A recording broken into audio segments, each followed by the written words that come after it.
What's going on, everybody? Aaron Zamser here from firerescuefitness.com. Today we're going to talk about functional training and what does that actually mean for the fire service. What is functional training if you're a firefighter, if you're an EMT, if you're a paramedic? Now, this is a topic that I, as a fitness trainer, have been talking about for the last probably 20 years. Functional training this, functional that. And in the gym setting, sometimes it gets a little bit carried away, or trainers get a little bit too carried away, where they're having people chew bubble gum, stand on one foot on this balancing board, whistling Dixie and pulling bands. I think, what is that actually? Or how is that functional? I think sometimes we get the functional and fancy almost confused. In general sense, what functional training is, it's training the body for activities performed in daily life. That's it. So as a firefighter, as an EMT, and as a paramedic, we got to break down what do we do in our job? What is our playing field? What are the motions that we do on a daily basis? What are the hardest motions we have to do on a daily basis?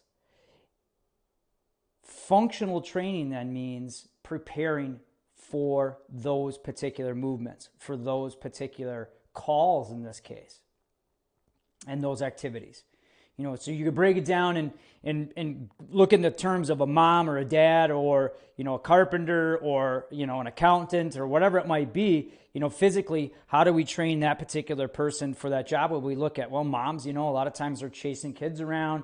They got the old hip out. So you look at, from a trainer standpoint, alleviating the tightness in one hip, strengthening both sides, working on balance. When you look at firefighters and EMTs and medics, our playing field is very vast. We do a lot of different things, right?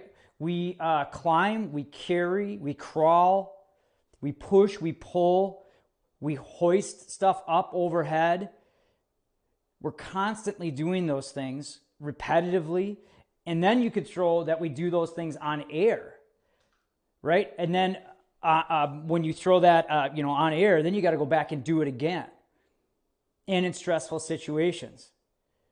That is a very diverse playing field that we need to prepare for. So functionally training for that means doing things that incorporate those movements into our workouts. So, let me ask, when's the last time you did crawling and made crawling part of your workout? When's the last time you just carried heavy stuff?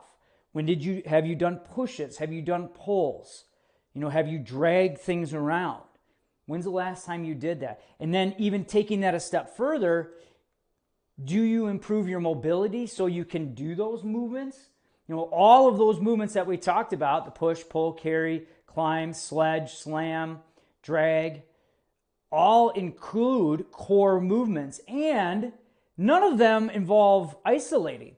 So if you're in the fire service and you've been doing a back and biceps, chest, triceps workout, my question to you is that functional? Now, we could go through a ton of different arguments on this, but I'm trying to get you to think about training a little bit differently as a firefighter, as an EMT, and as a paramedic. Look at what our playing field is. We hoist patients, we move patients, we carry them up and down steps, right? They always seem to fall, between the toilet and the bathtub with, fecal matter all over the floor. How do you train for that? Well, you work on balance. You work on core strength. You work on getting strong through what we call the transverse plane, twisting, which is where a lot of injuries happen. So you want to make sure that you're doing plank movements, where you're doing, rotational planks. You're doing some cable and band work through that transverse plane, doing balance work.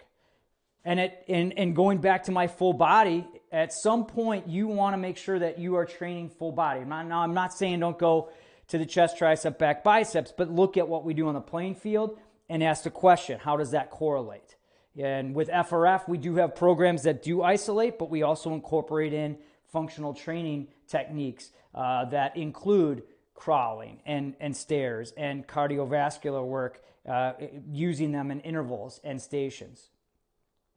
So functional training for the fire service, functional training as an EMT, as a medic, as a firefighter, really comes back to looking at what we do and making sure that your workouts help you do those things better.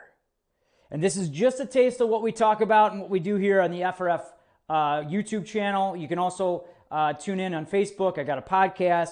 But go to firerescuefitness.com for more information, more blog posts. I hope this enlightens you a little bit about what functional training is. And stay tuned. Please subscribe to the YouTube channel. I'll go through a lot of different ways that we can train more functionally for the fire service.